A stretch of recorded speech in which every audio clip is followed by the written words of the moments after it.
एक बार की बात है, गांव के कुछ मनचले एक लड़की को रोज परेशान किया करते थे। रोज रोज की छेड़खानी से तंग आकर एक दिन वो लड़की गांव की नदी में कूद जाती है। अरे ये क्या, ये लड़की तो अपनी जान देना चाहती है, मुझे इसे बचाना होगा। फिर हीरा भी उसके पीछे पीछे नदी में कूद जाता है और किसी तरह उस लड़की की जान बचा लेता है। ये सब घटना वहाँ पेड़ पर रह रही चुड़ैल देखती है।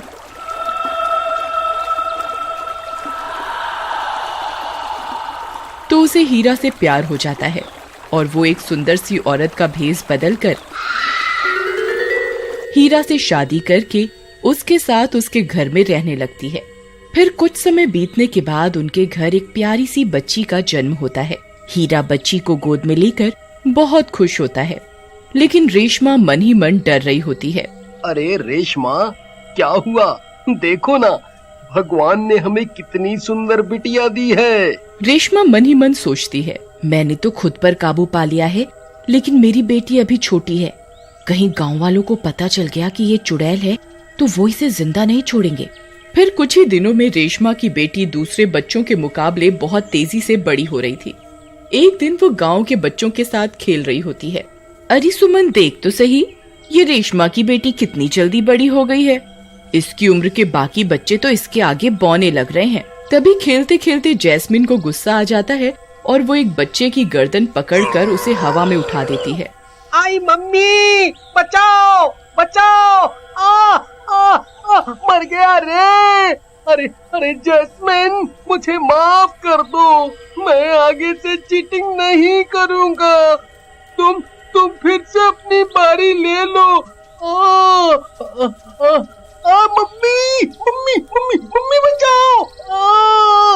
फिर उस बच्चे की आवाज सुनकर रेशमा भागती हुई जाती है और जैस्मिन से उस बच्चे को छुड़वाती है। अरे भागो रे, हाय रे, आई मम्मी मम्मी, हाय जान बचा, आई।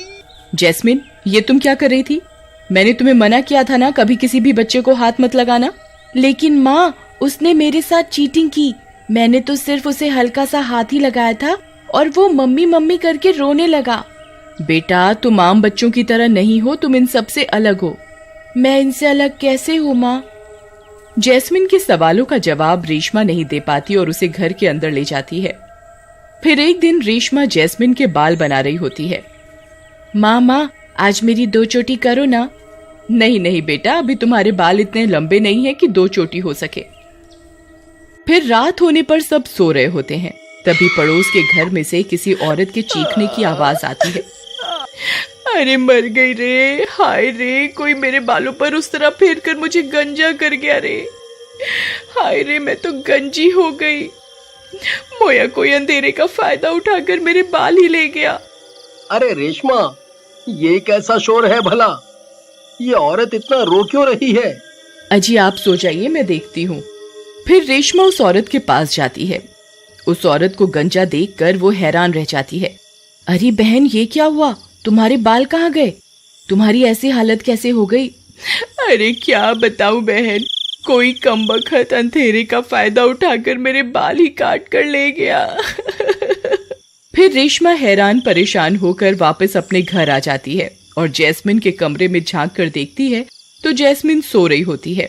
फिर सुबह होने पर जैस्मिन फिर से अपनी माँ के पास बाल बनवाने आती है। माँ, आज तो मैं आपसे 2 चोटी करवा कर ही रहूंगी। अरे बाबा, कल ही तो बताया था कि तुम्हारे बाल अभी इतने बड़े नहीं हुए कि 2 चोटी हो सके। फिर रेशमा जैस्मिन के बाल बनाने लगती है, लेकिन ये क्या, 1 चोटी बनाने के बाद भी जैस्मिन के बाल खुले रह जाते हैं। देखो माँ, इन बालों की एक और चोटी बना दो। ये कैसे हो सकता है? कल तो 1 ही चोटी बनी थी, ये रात रात में बाल बढ़ कैसे गए? फिर जैस्मिन 2 चोटी बनवाकर बाहर खेलने चली जाती है।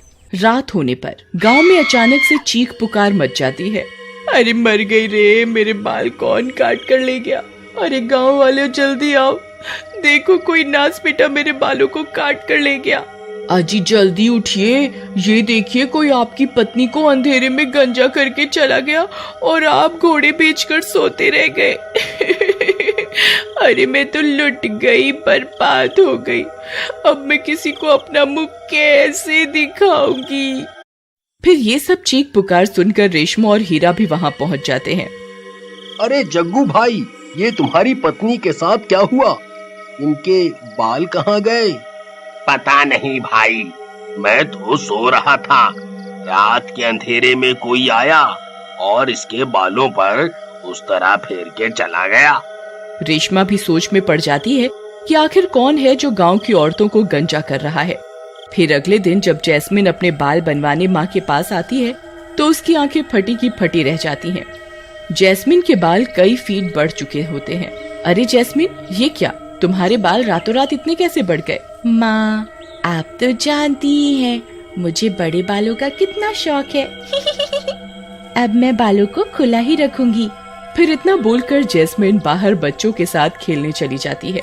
उसके लंबे बाल देखकर उन गंजी औरतों की आंखें फटी की फटी रह जाती हैं और उनका शक यकीन में बदल जाता है।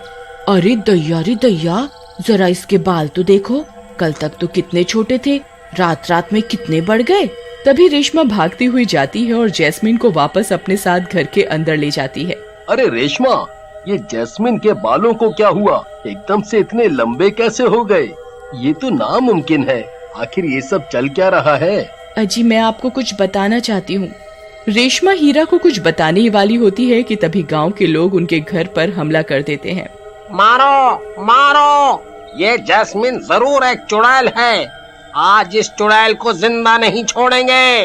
अरे कमबख्त, मुझे गंजा करके खुद इतने बड़े बाल करके घूम रही है, तुझे शर्म नहीं आई? खोल दरवाजा, अब कहाँ छुप कर बैठी है, खोल।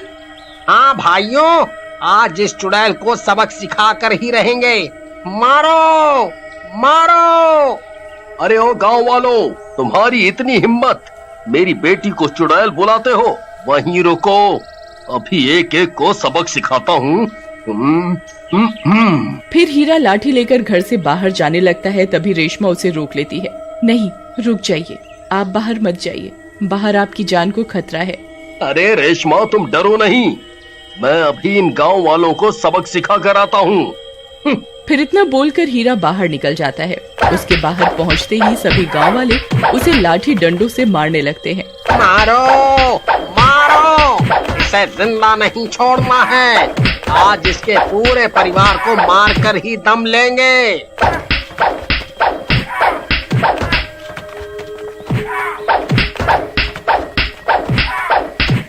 फिर रेशमा हीरा को बचाने के लिए घर से बाहर दौड़ पड़ती है।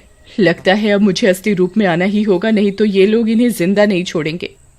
फिर रेशमा अपने असली चुड़ैल के रूप में आने की कोशिश करती है, लेकिन वो रूप नहीं बदल पाती। अरे ये क्या, मैं चुड़ैल क्यों नहीं बन पा रही? नहीं, ऐसा नहीं हो सकता।